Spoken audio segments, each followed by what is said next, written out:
Fala galera, beleza? Primeira aula do nosso curso de Direito da Criança e do Adolescente do Proinf, primeira aula desse novo projeto que nós estamos iniciando, motivo de grande alegria, muita satisfação minha estar aqui hoje. Queria desde logo agradecer a todo mundo que está junto com a gente aqui, né, pela confiança depositada, dizer que eu conto com vocês para que a gente possa ir cada vez mais aprimorando esse novo projeto, aprimorando inclusive esse próprio curso. Então, por favor, mandem seus comentários, mandem seus feedbacks. Vai ser um prazer para a gente ler cada um deles, ouvir vocês e ir melhorando cada vez mais, porque o nosso objetivo é construir um curso que realmente consiga atender todas as necessidades de cada um de vocês. Beleza? Bom, a nossa primeira aula do nosso curso de Direito da Criança e do Adolescente não podia ser sobre outro tema, né? Nós vamos conversar hoje sobre a história do direito da criança e do adolescente e já partir para a delimitação dos princípios que norteiam a doutrina da proteção integral.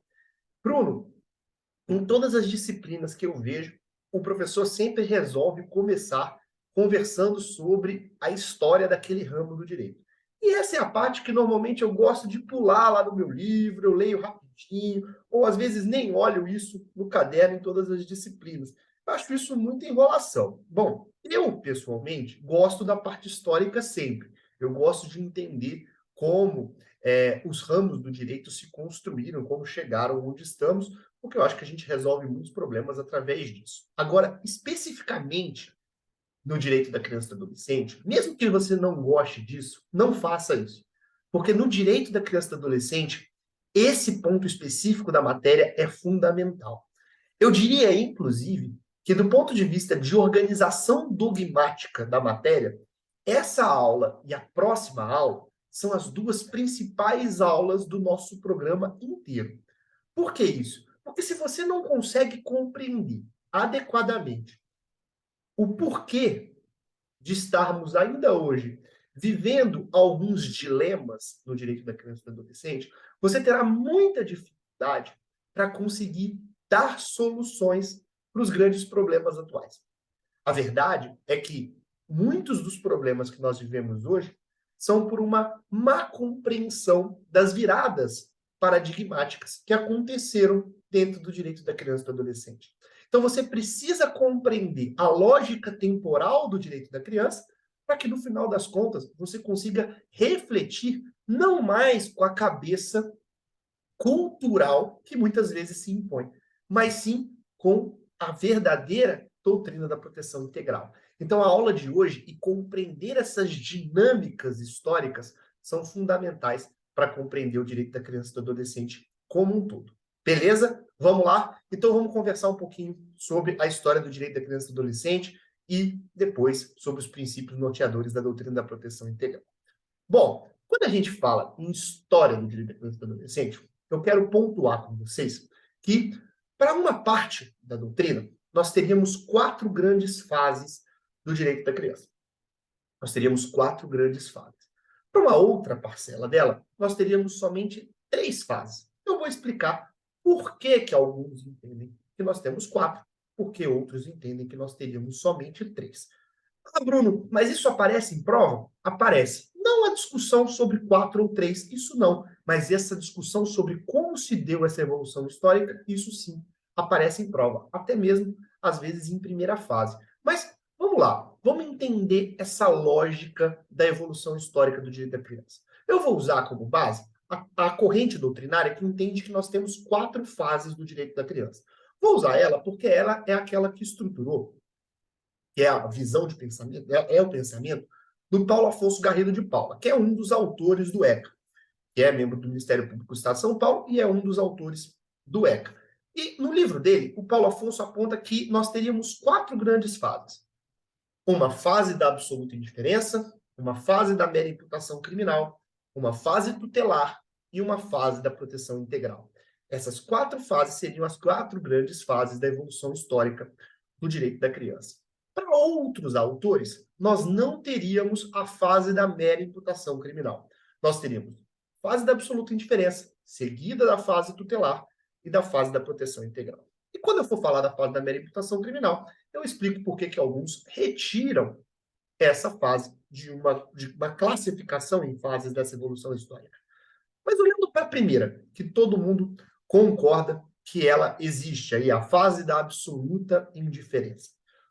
Bom, o próprio nome dessa fase já indica para a gente o que ela quer dizer. Fase da absoluta indiferença quer dizer que as legislações, as organizações normativas dos estados não se preocupavam de nenhuma forma com crianças e adolescentes. Não havia uma preocupação do Estado com esse público específico. Não havia previsão normativa de direitos, de deveres, não havia preocupação do Estado em atender esse público. E por que isso acontecia? Porque a visão era de que a responsabilidade sobre esses pequenos adultos, nem mesmo a terminologia criança e adolescente isso aparecia aí, né? A responsabilidade sobre esses pequenos adultos, que era como se referia à época, era dos próprios pais. E aí eu uso a terminologia pai porque é o genitor mesmo, o pai, a figura masculina. Era o pai quem tinha total responsabilidade sobre essa criança. E essa responsabilidade era um poder absoluto. Inclusive, em determinados períodos, né, um poder que ia sobre, inclusive sobre o corpo e sobre a liberdade, sobre a própria vida dessa criança. A gente parte da ideia, por exemplo, desde a Grécia Antiga ou desde do direito romano, né, da visão do pater família, a visão do pater tendo total poder sobre o seu filho, poder de escravizar, poder de retirar a vida, poder absoluto. Nessa situação, o Estado não se metia de forma alguma nessa relação familiar. Isso até diminui com o passar dos anos. Então, a gente pode pegar aí Grécia, Roma Antiga, e na sequência, os estados, né, na Idade Média, também produzem a mesma visão. A gente até pode olhar e dizer assim, Bruno, mas não existiam normativas na Idade Média para tratar de crianças? Não. Normativas do Estado, não. O que aparecia e o que a Idade Média trouxe de alguma contribuição no direito da criança foi o fato de que as questões relativas aos maus tratos, aos abusos, aos excessos de violência, passaram a ser coibidos pela Igreja Católica. Não pelo Estado, não como uma normativa, não como uma imposição estatal, mas a Igreja Católica passa a condenar esses abusos e passa a colocar aquilo como pecado. E aí, a partir daí, você tem uma diminuição nessas situações, vamos dizer assim, de maior violência. Mas nada que pudesse ser controlado pelo Estado. Então, a Igreja Católica tem uma certa contribuição na diminuição dessa violência. Então, mas as normativas estatais continuam não prevendo absolutamente nada. Passa-se o tempo e segue-se sem qualquer previsão legal a respeito disso. Tem uma norma específica, tem um caso específico que eu gosto de citar aqui nesse momento, porque eu acho que ele ilustra muito bem o momento histórico jurídico que nós já estávamos vivendo e como crianças e adolescentes ainda estavam nessa absoluta indiferença estatal. Em 1860, na década de 60 dos anos 1800, né, nos Estados Unidos, ali na região de Nova York, aconteceu um caso que ficou conhecido como caso Mary Ellen. O que aconteceu no caso Mary Ellen? Uma menina havia sido adotada, né, e os pais adotivos estavam praticando uma série de violências contra essa criança. Privação de liberdade, não permitia ir à escola, violência física, abusos e etc. Essa criança estava numa situação muito ruim junto àqueles pais. Uma assistente social descobriu essa situação e não aceitou ficar de braços cruzados. Buscou, então, encontrar soluções para proteger aquela criança, para atender aquela criança. Buscou, primeiramente, os órgãos estatais, teve as portas fechadas, já que em relação às crianças não poderia o Estado se envolver, e depois buscou o judiciário. Ao buscar o judiciário, a resposta também foi a mesma: não podemos nos envolver, porque são os pais que decidem. Ela não aceitou essa resposta. E ela buscou, então, e aí que surge o ponto interessante da história, ela buscou, então, uma associação de proteção aos animais domésticos. Por que essa assistente social buscou uma associação de proteção aos animais? Porque um ano antes, havia sido promulgada uma lei no estado de Nova York que dizia que era proibido os maus tratos contra animais domésticos. Havia, portanto, uma legislação já em vigor que proibia que os donos, os tutores de animais domésticos, gatos, cachorros, praticassem algum tipo de violência contra esses animais. Então, a assistente social, junto com essa associação, entram com um pedido judicial para a proteção da garotinha, indicando que ela não deixava de ser um animal da espécie humana, mas não deixava de ser um animal, e que, portanto, deveria se aplicar, por analogia, essa legislação ao caso dessa menina. E que os pais, com isso, não poderiam realizar as violências que estavam realizando contra ela. Vejam que nós já tínhamos arcabouço jurídico refinado para a proteção dos animais, mas nós não tínhamos ainda qualquer preocupação do Estado em proteção das crianças. O que nós tínhamos era uma continuidade somente desse olhar, né, de abuso, de violência, e o olhar de que os pais poderiam fazer o que bem entendesse, sem que o Estado se metesse nessa relação. Então, esse, para mim mostra bem, ilustra bem, como a construção do direito já estava refinada e, mesmo assim, ainda havia uma absoluta indiferença em relação a crianças e adolescentes.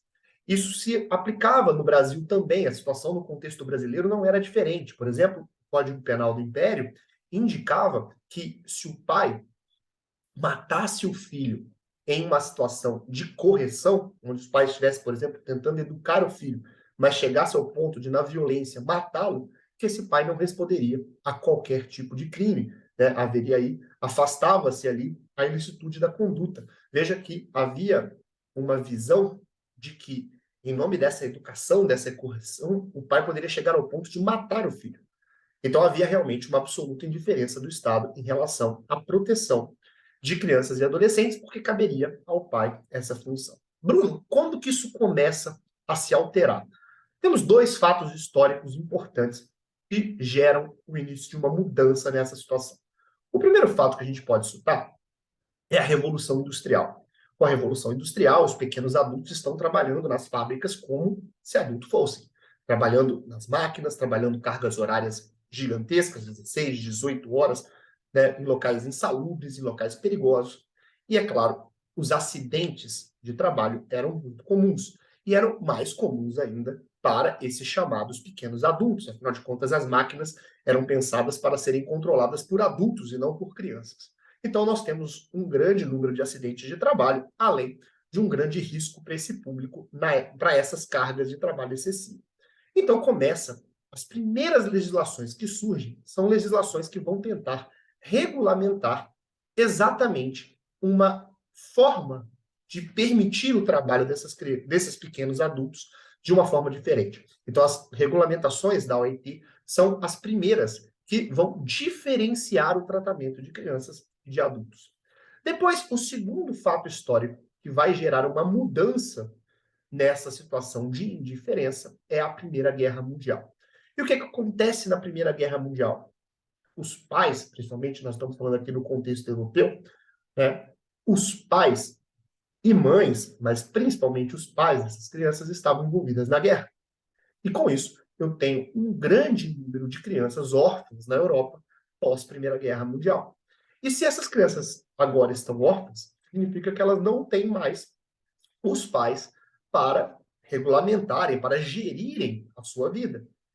E com isso, o Estado se vê diante de uma situação onde ele tem um grande número de crianças órfãs e ele não pode fazer nada. Afinal de contas, o Estado age na base do princípio da legalidade. Só que o princípio da legalidade para o Estado significa que o Estado não pode agir sem norma legal, né? Norma anterior. Então, o Estado precisa da ordem legal para poder agir. Então, com isso, surge a necessidade de legislações para permitir que o Estado pudesse agir em relação a essas crianças que não tinham mais os seus pais para fazerem isso por elas. É isso que vai pôr fim a essa fase da absoluta indiferença. Segunda fase, fase da mera imputação criminal. E aqui surge o dilema entre as duas correntes. Fase da mera imputação criminal é o seguinte: o Paulo Afonso Garrida de Paulo diz que aqui nós temos uma segunda fase. Por quê? Por exemplo, no Brasil, do Código Penal do Império, e a gente pode observar isso também em legislações internacionais, desde aí do fim da Idade Média, início da Idade Moderna, já surgem legislações penais prevendo tipos penais e prevendo responsabilização penal a partir de uma determinada idade. A gente sabe bem que as discussões, por exemplo, sobre a redução da maioridade penal, apesar de muita gente dizer que são discussões modernas, na verdade elas vêm de muitos anos atrás. E aí nós tínhamos, então, previsões normativas de responsabilização penal diferenciada a partir dos 9, a partir dos 13, a partir dos 14. Nós tivemos várias normativas trazendo idades de responsabilização penal diferentes, inclusive também diferenciando às vezes por tipo penal. Então, o Paulo Afonso diz, olha, existe um momento histórico onde ainda continua uma absoluta indiferença, salvo para as previsões penais. Para as questões penais, já havia a possibilidade de uma imputação criminal. Então, vejam, segue uma absoluta indiferença, mas há ali uma preocupação somente em como imputar crimes a esses pequenos adultos. Segue não havendo qualquer preocupação de ordem protetiva. Segue não havendo qualquer preocupação em ordem de dizer ou afirmar direitos. Mas o Estado já quer, de alguma forma, intervir do ponto de vista penal naqueles que cometem crimes. Então, essa fase da mera imputação criminal é esse momento histórico aí, onde surgem as primeiras legislações para tratar especificamente da responsabilização dos pequenos adultos pela prática dos seus crimes. Para a outra parcela da doutrina, a fase da mera imputação criminal segue sendo a fase da absoluta indiferença. Não há diferença entre fase da absoluta indiferença e mera imputação criminal. Afinal de contas, a norma continua não prevendo direitos e continua não prevendo qualquer tipo de ação estatal para a proteção de crianças. É simplesmente uma responsabilização penal a partir de uma determinada idade. Por isso, a diferença aí entre essas duas correntes doutrinárias. Ok. Após a Primeira Guerra Mundial, inicia-se o que a gente chama de fase tutelar. Né? E o que vai ser essa fase tutelar? Por que fase tutelar? Inicia aí a chamada doutrina da situação irregular. Como eu disse para vocês, o Estado pós-Primeira Guerra Mundial quer intervir, precisa intervir na situação dessas crianças que estavam ali órfãs. Então, nós estamos falando principalmente no contexto europeu. E aí surge a necessidade das primeiras legislações para permitir o Estado a intervir nessas condições. Mas vejam, o Estado não quer intervir em qualquer criança ou adolescente. O Estado não quer intervir em qualquer situação. Ele só quer intervir naquelas que estiverem na chamada situação irregular. Os que estiverem em situação regular, ou seja, na responsabilidade dos seus pais, esse o Estado segue não se metendo. Mas aqueles que não estiverem nessa regularidade, passa a permitir a intervenção do Estado para que o Estado possa agir sobre essa irregularidade e, com isso, fazer cessar essa irregularidade. Bruno, qual é o nome que se dá para essa situação? Aí surgem, no Brasil especificamente, os chamados códigos de menores. Né? Os códigos de menores, os dois, o da década de 20 e depois o da década de 70, surgem exatamente para autorizar o Estado a agir nas situações de irregularidade. E essas situações de irregularidade, previstas nos artigos 2º dos Códigos de Menores, é o que estipula quem está em situação irregular. E quem está em situação irregular é o chamado menor. O menor é aquele menor para a lei, para o artigo 2º da lei, é aquele que está em situação irregular. Por isso, o uso constante das terminologias menor abandonado, menor infrator, menor de rua, por exemplo, porque eram essas as situações irregulares, o chamado binômio carência-delinquência, eram essas situações de patologia social que permitiam a intervenção do Estado. Mas vejam, não trazia qualquer tipo de direitos para esse público. Os menores não eram titulares de nenhum tipo de direito. O que se tinha era simplesmente uma autorização legal para intervenção do Estado nesse público para permitir uma tentativa de fazer cessar a situação de irregularidade, seja a prática criminal, seja o abandono, seja a situação de rua, o binômio carência-delinquência. É claro que isso gerou uma atuação estatal específica sobre um público específico, né? Crianças em especial, crianças negras ou pardas e pobres no Brasil. O Estado agia sobre esse público para fazer cessar essa patologia social e muitas vezes agia com práticas extremamente preconceituosas e num agir, né, um agir muito baseado nesse preconceito e nesse ideal de controle social.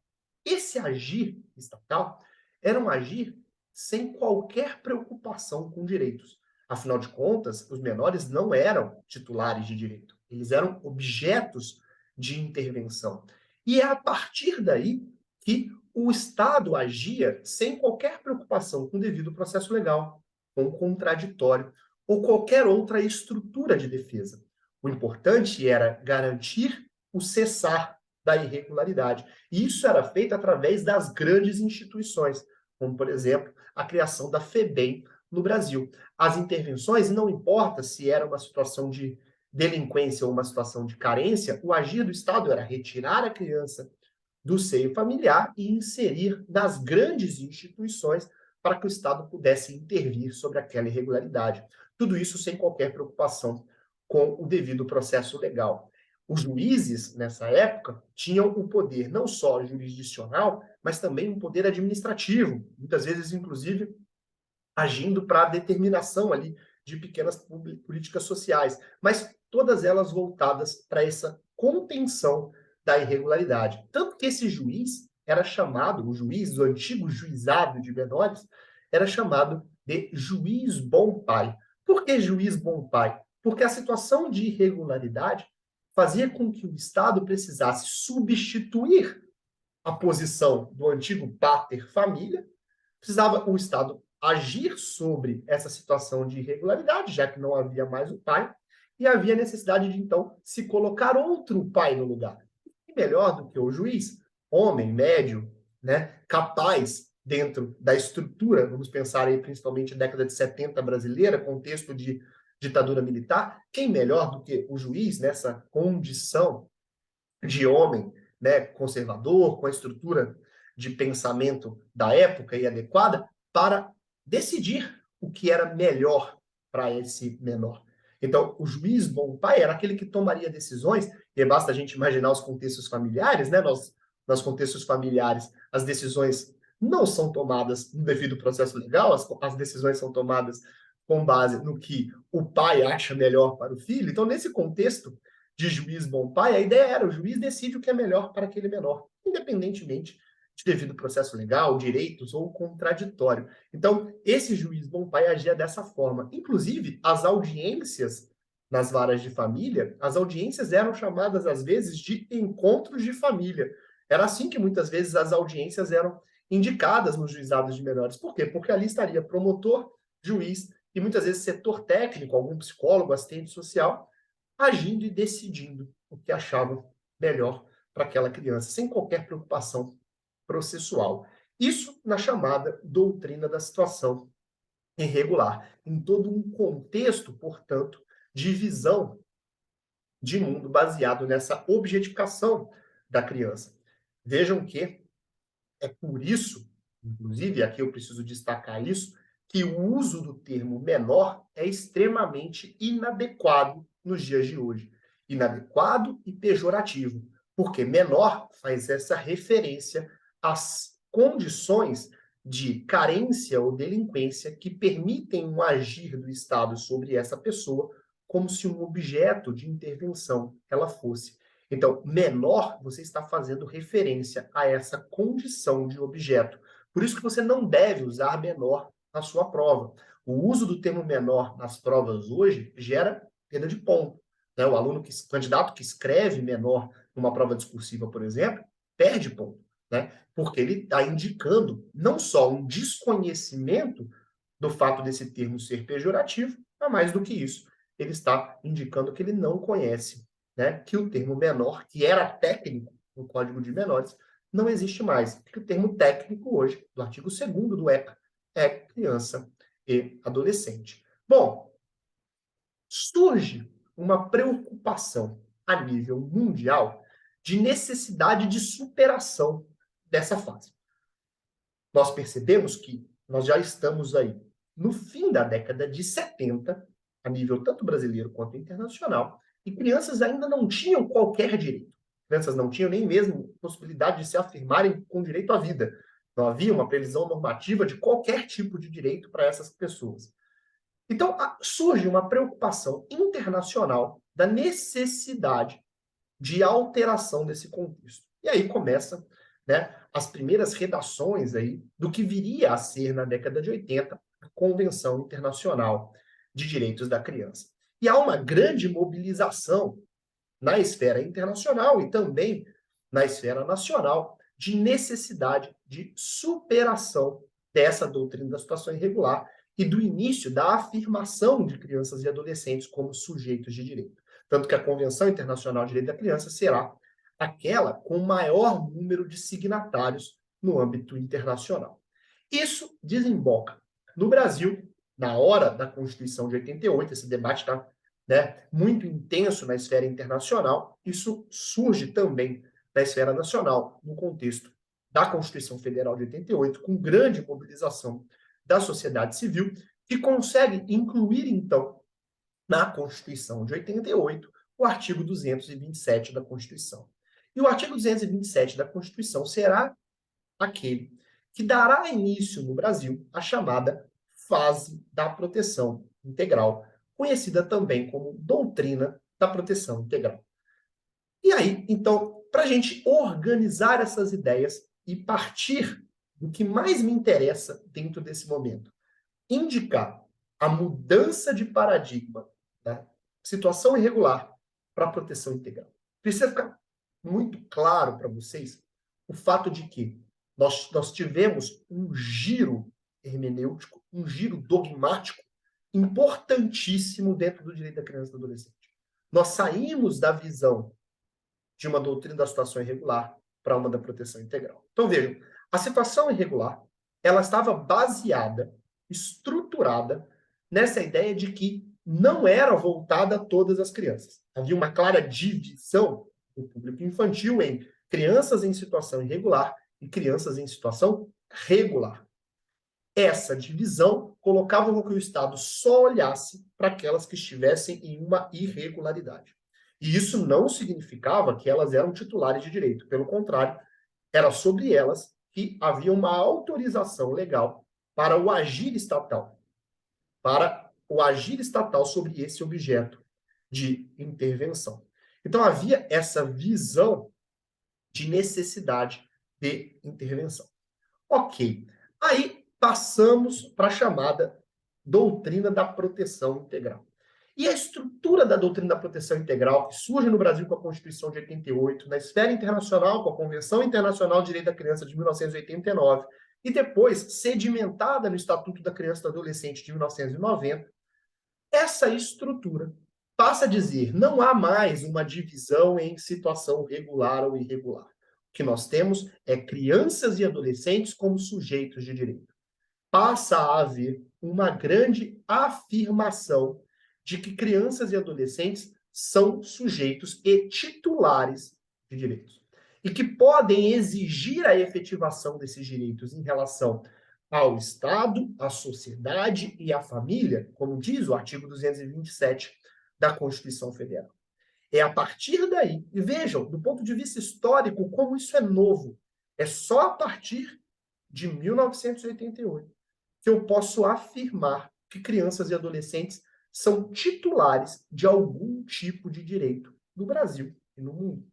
Há somente a partir daí uma visão de que a criança e o adolescente têm direitos e que podem, portanto, exigir a efetivação desses direitos. Essa visão da criança como um titular de algum tipo de direito é extremamente recente. Essa dificuldade de transição na prática para algo que já aconteceu na teoria é o que gera uma série de problemas ao longo dos debates do direito da criança. Vocês vão observar que culturalmente nós ainda estamos envolvidos em uma visão de situação irregular, num olhar de que a criança não é sujeito, mas sim objeto de intervenção, de que é o mundo adulto que sabe o que é melhor para aquela criança, e não a possibilidade dela efetivamente exercer a sua condição de sujeito. E a partir daí, dentro dessa ideia de proteção integral, de efetivação de todos os direitos, esses atores, né, que podem fazer, o Estado, sociedade e família, surge também a ideia de prioridade absoluta. O princípio da prioridade absoluta é a ideia de que a criança e o adolescente tem que ser o centro das atenções desses atores, de que o atendimento de crianças e adolescentes deve ser sempre prioritário, de que eu tenho que trabalhar com a ideia de que as definições de políticas públicas devem ser sempre primeiro para aquele público específico. Vejam que a Constituição traz uma série de prioridades ao longo do seu texto. Nós temos legislações que tratam de prioridade, né, em várias estruturas normativas, mas nenhuma usa o termo absoluta. E não existem palavras inúteis na lei. Então, se a Constituição quis usar o termo absoluto para se referir à prioridade da infância, é porque essa prioridade se sobrepõe, inclusive, em relação às outras prioridades. Além disso, com a doutrina da proteção integral, o Poder Judiciário passa a ser Poder Judiciário e não mais titular ali de medidas administrativas ou até mesmo de medidas legislativas, como havia previsão nos códigos de menores. O juiz passa a julgar não mais como um juiz bom pai, mas agora como um efetivo juiz de direito, numa ideia de garantismo, de aplicação de garantias processuais e de garantias de direito material a essas crianças e adolescentes. Agora o juiz vai efetivar direitos e não mais agir como o juiz bom pai. Essa estrutura normativa é uma estrutura de afirmação da criança como titular de direitos. Então, vejam, nós saímos de uma estrutura onde a incidência normativa estava limitada às relações de carência-delinquência. Passamos a ter uma visão de universalização da aplicação dos direitos e garantias. Nós saímos de um direito baseado em ausência de rigor procedimental, porque ele estava baseado na ideia de fazer o bem, na ideia de garantir o que é melhor para aquela criança. Para um outro lado, a aplicação da ideia de garantismo processual. Nós saímos de um sistema baseado em elevado grau de discricionariedade, o chamado juiz bom pai, para um Estado, né, para uma aplicação do direito com um juiz de direito. Nós saímos de um olhar do menor como objeto de intervenção do Estado e entramos num olhar da criança e do adolescente como sujeito de direitos. Isso é fundamental que vocês me compreendam para que nós possamos enfrentar os grandes dilemas que nós vamos ter que enfrentar ao longo desse curso. Ok? Bom, aí, agora, eu quero, então, que vocês fiquem atentos. Visto essa estrutura, a gente cai num probleminha, numa terminologia que tem aparecido com alguma frequência nos debates mais avançados de direito da criança e que começa a aparecer também nas provas. Você sabe o que é menorismo estrutural? Bom, essa estrutura de frase, com certeza, te remete à ideia de racismo estrutural ou de machismo estrutural. E é exatamente a mesma ideia. A ideia aqui é que, culturalmente, como eu havia dito para vocês, nós ainda estamos enraizados na estrutura da doutrina da situação irregular. Nós ainda olhamos, enquanto sociedade, cultura, nós ainda olhamos para a criança como objeto de intervenção e não como sujeito de direitos. Então, nosso Estado, seja nas decisões judiciais, seja nas decisões legislativas ou do executivo, nossas instituições e a nossa própria sociedade, os nossos próprios contextos familiares, ainda olham para a criança como um objeto de intervenção, como alguém que não tem capacidade para tomar decisões, como alguém que não tem capacidade para opinar sobre as suas questões, como alguém que não deve, né, ser escutado, como alguém que deve ser simplesmente considerado como sobre quem vai incidir a norma. Essa é a ideia do minorismo estrutural, a ideia de que, por mais que nós tenhamos virado a página da doutrina da situação irregular e iniciado uma visão de doutrina da proteção integral, nós ainda estamos concentrados numa visão menorista enquanto sociedade. E aí nós vamos observar diversas decisões judiciais, diversas atuações do Estado que ainda tratam crianças como objeto de intervenção e que, portanto, estão enraizadas, então carregadas de visões menoristas, visões que tratam crianças como objeto e não como sujeito. É isso que significa menorismo estrutural, que vai aparecer na sua prova, e você precisa entender esse olhar para que você, na hora de responder questões, não deixe o menorismo estrutural também influenciar na sua resposta, porque nós estamos dentro desse contexto social e provavelmente o nosso agir também é menorista muitas vezes e nós precisamos nos controlar, né? Observar nós mesmos para evitar esse tipo de postura. Beleza? Bom, a partir daí, então, a gente parte desse ponto, né? Com a doutrina da proteção integral, crianças e adolescentes são sujeitos de direito, tanto materiais quanto processuais. Isso será importante na nossa próxima aula, respeitando-se a sua condição peculiar de desenvolvimento.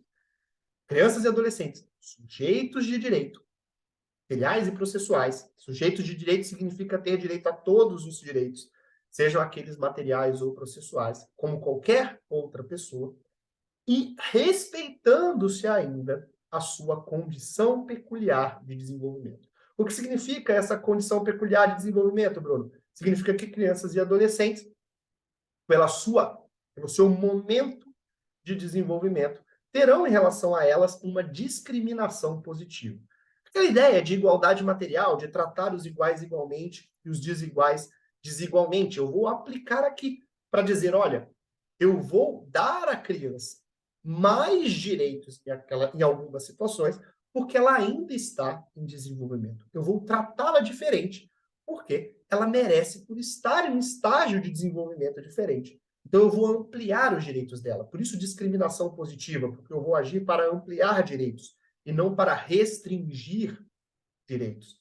E esses direitos que vêm, são direitos que vêm para garantir o desenvolvimento. Essa palavrinha é chave para compreender o direito da criança e do adolescente. Então, nós vamos ter como consequência dessa afirmativa: crianças e adolescentes são titulares de direitos, podem exigir a sua efetivação no espaço do Estado, da sociedade, da família. Essa afirmação de direito se dá num contexto de discriminação positiva. Eu vou tratar crianças de forma diferente para garantir o seu desenvolvimento. Como, por exemplo, eu vou dar a ela o direito ao brincar, que adultos não têm. Por quê? Porque eu quero garantir com isso que ela atinja o seu desenvolvimento pleno. E aí entra essa palavrinha-chave, o direito ao desenvolvimento. O direito ao desenvolvimento é a estrutura básica da discriminação positiva. Todos os direitos fundamentais de crianças e adolescentes, e aqueles que vão vir para ampliar para além dos direitos fundamentais que toda pessoa tem, estão baseados na garantia e na proteção do direito da criança de se desenvolver. O Estado, ele vai tratar a criança de forma diferente, dando a ela mais direitos para permitir o seu desenvolvimento. Então, o direito ao brincar, o direito à convivência familiar e comunitária, a forma de se pensar o direito à saúde, a forma de se pensar o direito à educação, a forma de se pensar o direito ao trabalho, tudo vai girar em torno de qual a melhor forma dessa criança se desenvolver.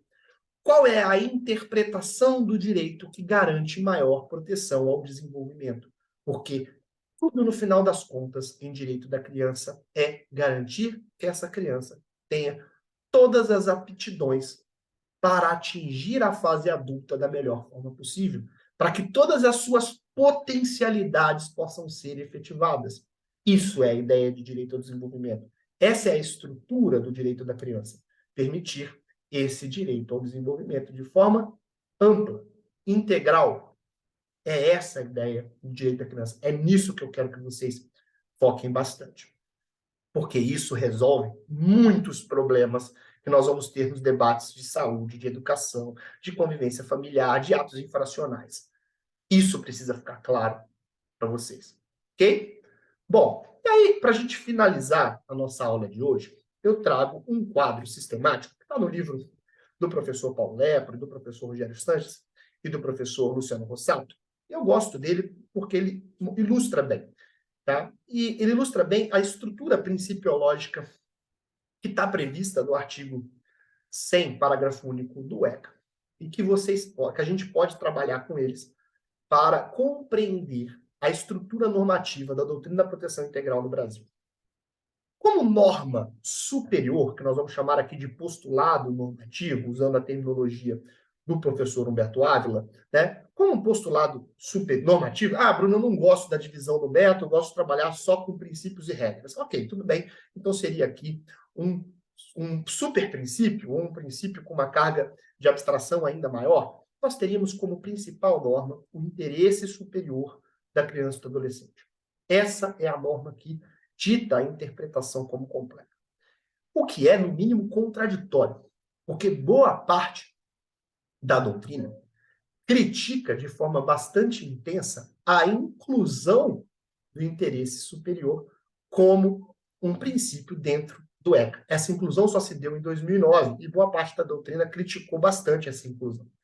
Alguns autores afirmam, e aí eu cito, por exemplo, o João Batista da Costa Saraiva, afirmam que o interesse superior da criança e do adolescente é o cavalo de Troia, ou pode ser um cavalo de Troia do menorismo. Bruno, como assim? Porque tudo depende da forma como... Isso já caiu em prova, inclusive. Né? Isso já foi questão de prova discursiva da Defensoria de São Paulo.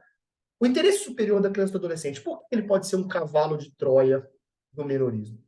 O interesse superior da criança e do adolescente tem que se tomar muito cuidado com a forma como você vai interpretar e aplicar esse postulado normativo ou esse princípio.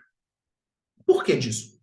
Porque ele, com facilidade, te traz a ideia de que o interesse superior da criança e do adolescente é olhar e simplesmente aplicar aquilo que se acha que é melhor para aquela criança. Melhor interesse ou interesse superior traz essa ideia de subjetivismo. Essa ideia de que eu olho e aplico aquilo que eu acho melhor para aquela criança ou para aquele adolescente.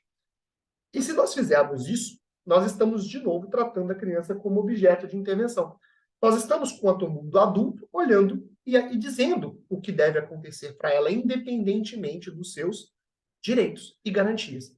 Isso é muito perigoso. Então, essa aplicação seria um cavalo de Troia. Afinal de contas, vem como algo bom, vem como um presente, mas te destrói por dentro, nos termos da história lá do cavalo de Troia, né, na guerra entre Grécia, né, entre Grécia e Troia. Então, nós tínhamos ali uma visão de que esse interesse superior, dessa forma, da forma como ele vem das legislações minoristas, ele seria muito perigoso de inserção na doutrina da proteção integral. Bruno, então como eu devo usar, já que ele é postulado normativo, como eu devo usar esse princípio? O princípio do interesse superior deve ser usado como a visão de que eu vou aplicar o direito da forma que melhor atenda os direitos daquela criança, o que significa a efetivação de todos os direitos materiais e processuais da melhor forma possível.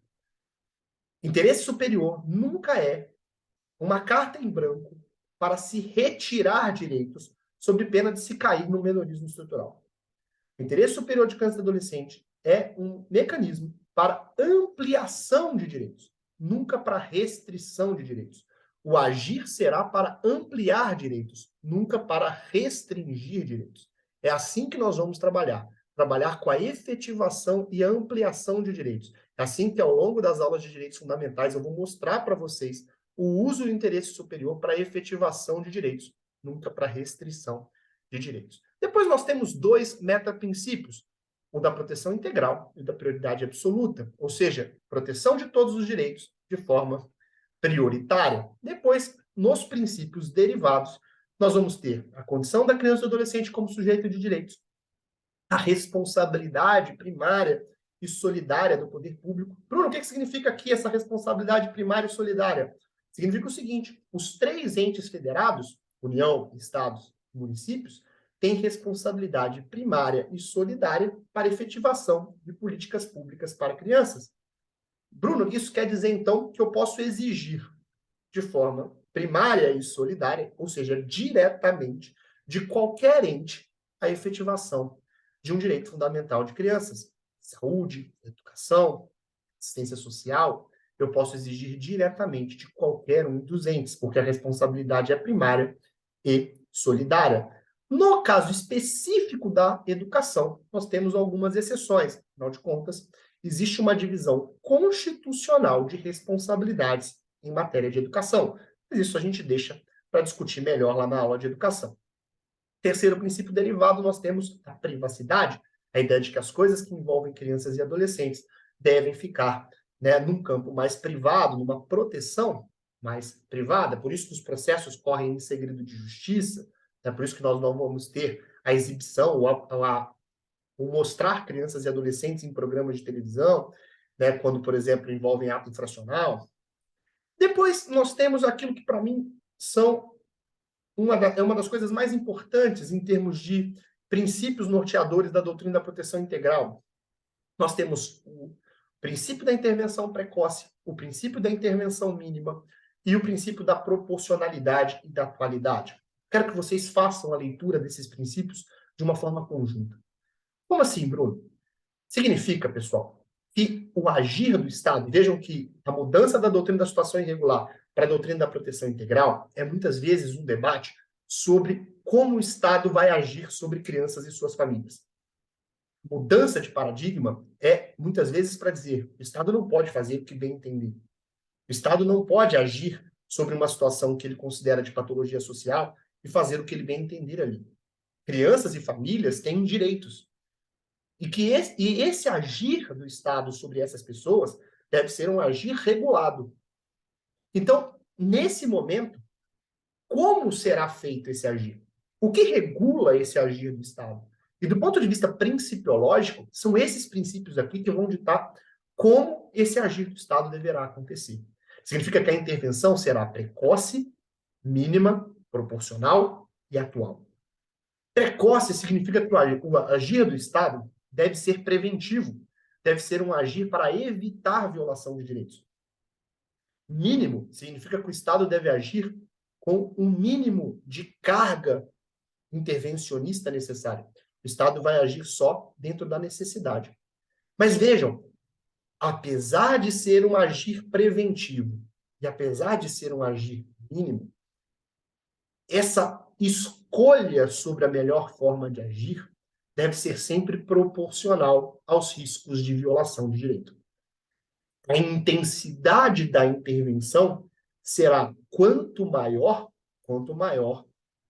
for o risco, quanto maior for a violação de direitos.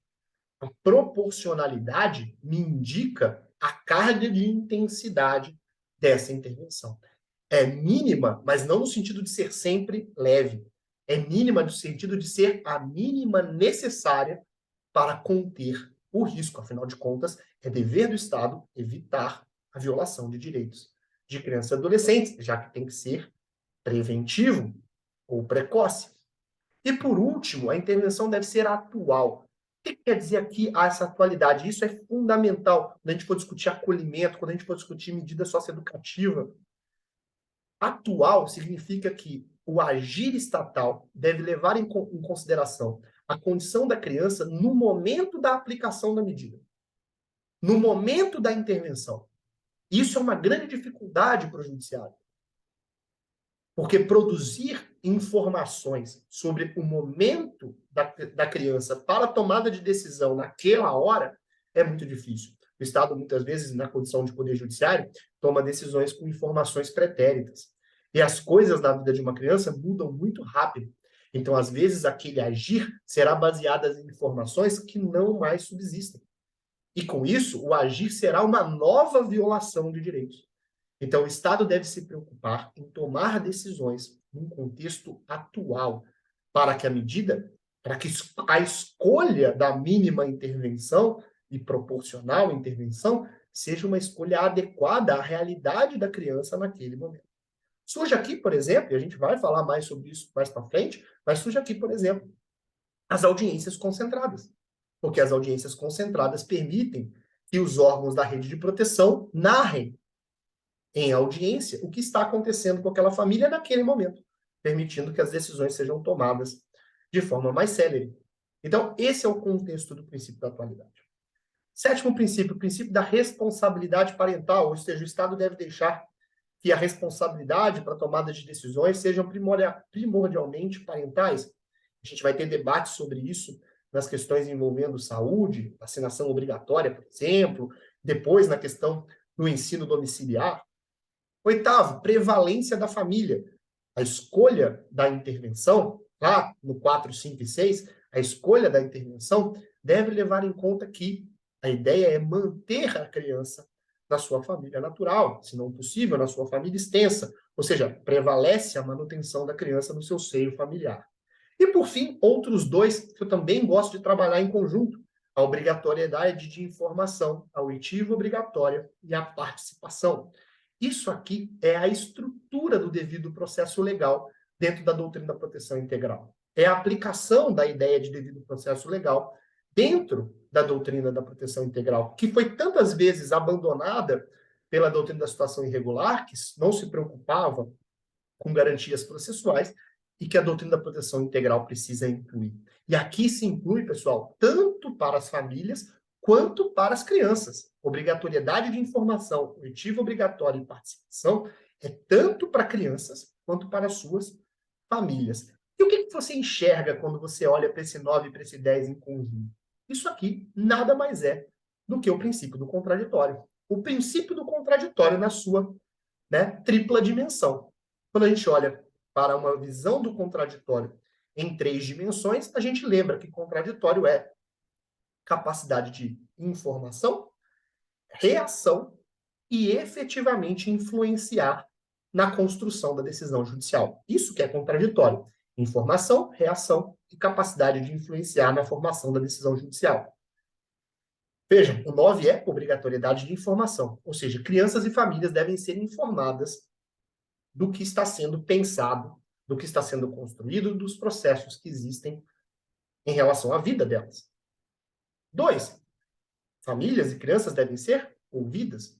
Ouvidas aqui no sentido de reação, é permitir que elas possam se manifestar sobre aquilo que está sendo discutido. É tanto para as famílias permitir as suas defesas, quanto para as crianças permitir que elas sejam ouvidas. A gente vai falar sobre isso na nossa próxima aula. E, por fim, participação é efetivamente, porque não adianta só ouvir, só deixar reagir. Eu tenho que ter a possibilidade dessas pessoas efetivamente participarem da construção da decisão. E, com isso, a decisão judicial será uma decisão que levará em consideração que a criança constrói também essa decisão. Família e criança constroem essa decisão. Essa é a ideia de que vão influenciar na formação da decisão judicial. É essa a ideia de participação. E que nós vamos ver todos esses princípios aplicados ao longo das nossas aulas. Beleza, galera? Bom, esse era o conteúdo do nosso primeiro encontro. Espero que vocês tenham gostado. Qualquer dúvida, qualquer sugestão, tragam para a gente no portal, tragam para a gente no Instagram. Nós estamos à disposição para auxiliar, tirar dúvidas e melhorar sempre que possível o curso. Beleza, galera? Aquele abraço.